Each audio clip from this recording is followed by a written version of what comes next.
So Zambia Lusaka mission has two countries in it right now. It's Zambia. I spent 7 months in Zambia, and then Malawi, where I spent 17 months there. Zambia is a lot bigger country and has about 72 languages in it. Malawi, I believe, has 12 different languages throughout the country, and for the size, I think there's like 14 million people there, and so 12 languages is quite a lot for the size of the country.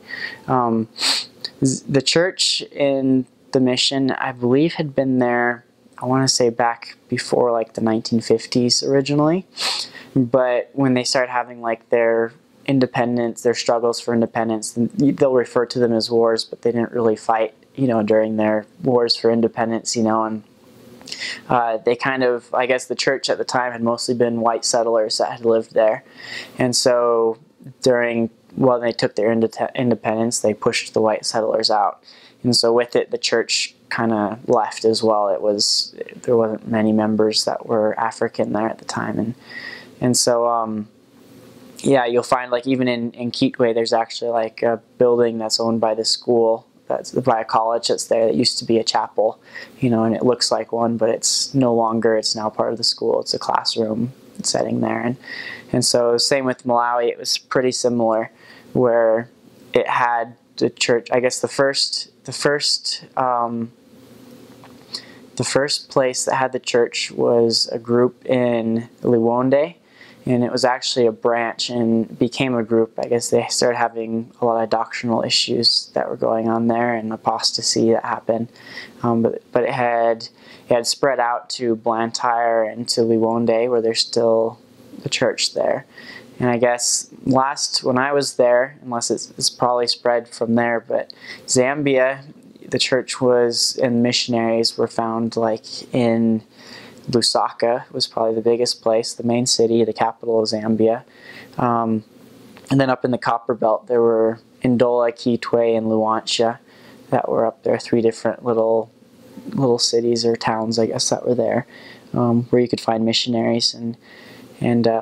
And then, yeah, I guess in Malawi, it was just the two cities left. It had Blantyre and I just forgot the name, Liwonde. That we went from Blantyre to teach to Liwonde, and so it was about a 3-hour drive there. And then I just said it and I forgot the name of the other city already, But yeah, so just the 2 cities there, Blantyre at least. But it was growing quick, and I wouldn't be surprised if eventually there's missionaries in Liwonde as it's growing as well. Yeah, I know they were working a lot on just building the church there, because it was really small. There was no wards, no stakes in either of the countries. When I left, there were about 36 missionaries between both countries. And it was more before that, and they were supposed to have a lot more coming.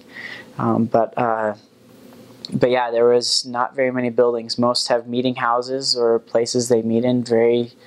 I think there's one chapel in Malawi. There's one in Blantyre, and then there's quite a few in Lusaka. But there's no chapels, at least up till now, in the Copper Belt area. And so it's all meeting houses and wherever they can find to meet that they do.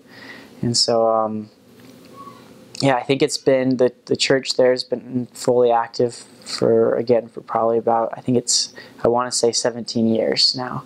So it's still very much on its growing roots, there, and are very bottom steps of the church growing there, and the very basic foundation of it. And I guess that was a lot of what we did while we were there, was try to build in that foundation. And we found that there was a lot of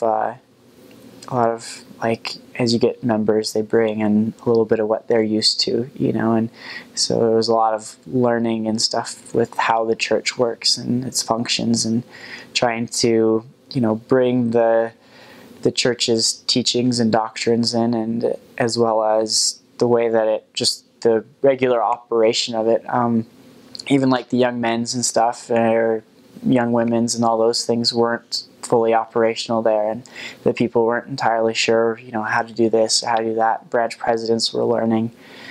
getting used to the handbook of instructions kind of stuff, and it was quite interesting. I guess we were doing a lot of keeping our eye out and reporting to the mission president just so that things could be kept on the right track, and that false doctrine wasn't taught and started going in and different things like that. And so it was really cool as well, I guess, you really begin to appreciate what we have here is even in the church with how well it's been founded and how it's really grown and functions.